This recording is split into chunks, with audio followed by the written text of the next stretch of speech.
Que a paz e o amor de Jesus esteja e permaneça em nossos corações. Agradeço a Deus pela vida, pelas oportunidades. Agradeço a todos vocês por assistirem aos meus vídeos. Esse tem por título: Por que ser bom? Você já deve ter ouvido alguma vez esse sábio conselho: é preciso ser bom, fazer o bem, não praticar o mal. E ele é correto mesmo. Você também pode ter se perguntado: mas afinal, por que ser bom? Que vantagem isso me traz? Podemos ter perguntado também isso para nós. A educação tradicional ensinava, e algumas correntes ainda ensinam, que é preciso ser bom para obter algum tipo de recompensa e não praticar o mal para evitar um castigo correspondente. Essa pedagogia pode funcionar para aqueles que não buscam uma explicação racional para fundamentar suas ações. Todavia, quem precisa entender por que agir desta ou daquela forma, não aceita argumentos destituídos de critérios lógicos.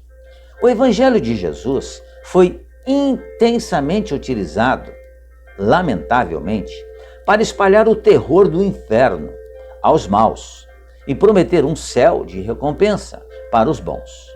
No entanto, o ser imortal, no ir e vir das sucessivas reencarnações, foi se dando conta de que não existe céu, nem inferno do outro lado da vida, e menos ainda aqui no plano físico. Viajantes da eternidade e herdeiros de si mesmos, nossos espíritos, fomos percebendo ao longo do tempo que inferno e céu são estados da alma e não lugares de punição e recompensa. E essa constatação, de certo modo, nos tem levado muitas vezes à descrença e ao desprezo pelas questões relativas à alma. Precisamos de explicações racionais, porque nós somos seres inteligentes. Os seres inteligentes, eles são perguntadores.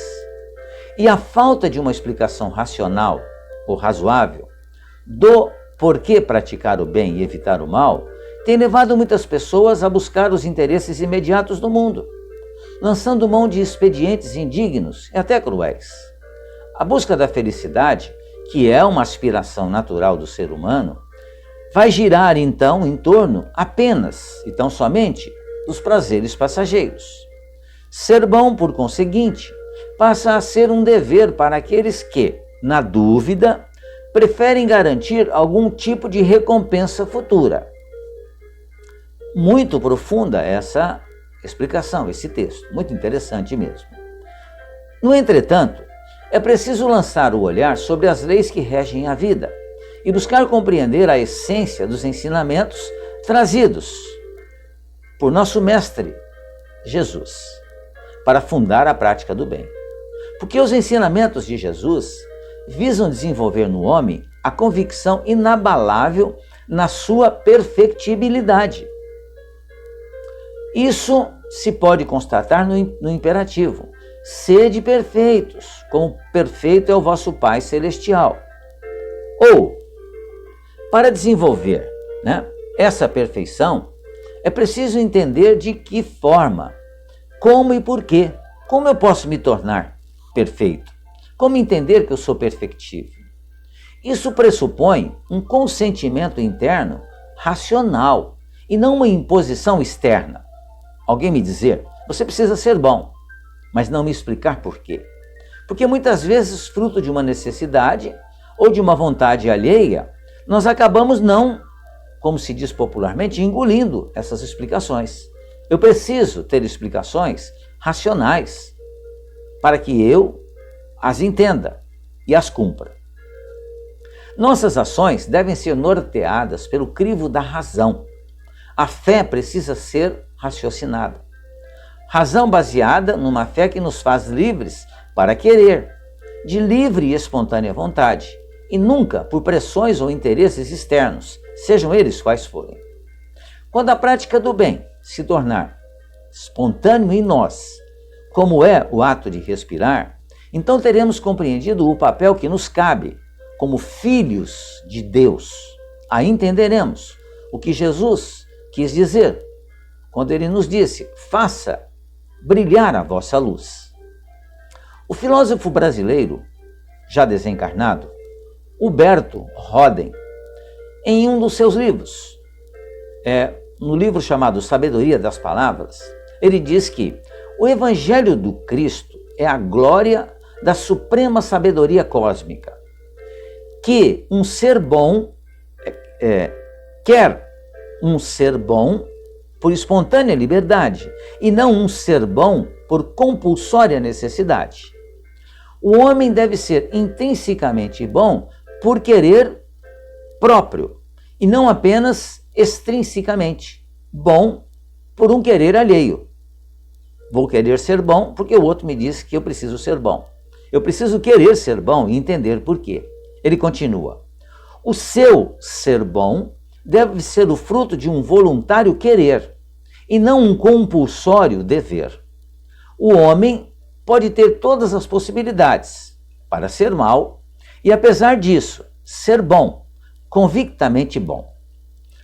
Bem profundo mesmo são essas palavras do Huberto Roden, porque ele nos diz de uma forma muito clara que como nós aprendemos com a doutrina espírita, com os ensinamentos que a doutrina espírita nos trouxe, eu tenho a liberdade de ação. Eu posso ser mal ou posso ser bom. Evidente que eu entendo que eu sou responsável por todos os meus atos, mas eu tenho a liberdade de não querer praticar o bem.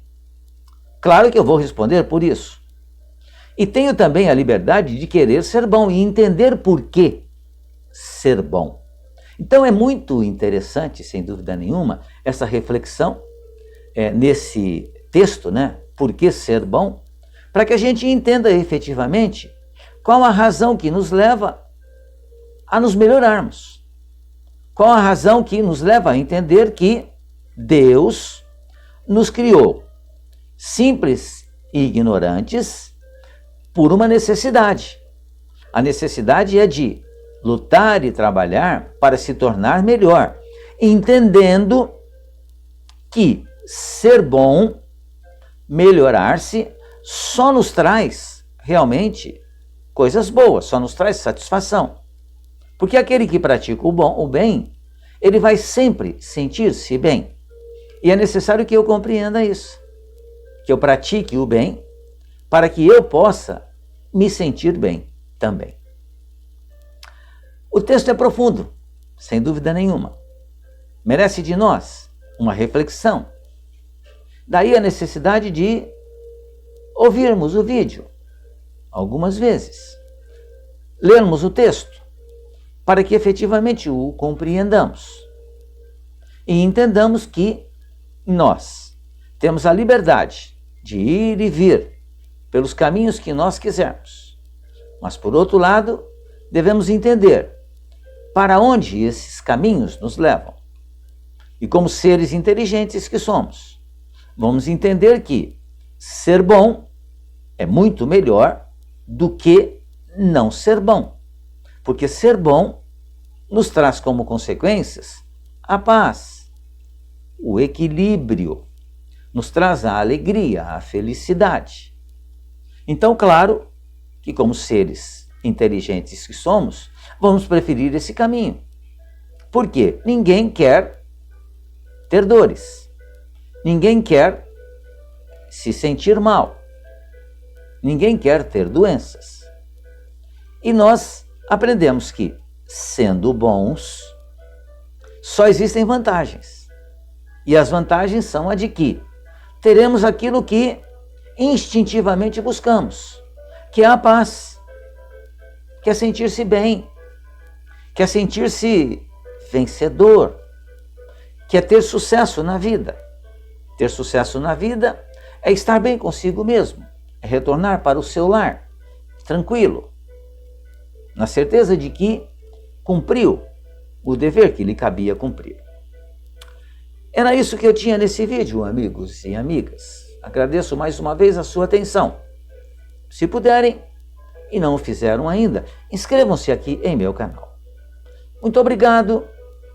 Tenham uma um ótimo dia, fiquem bem, fiquem em paz.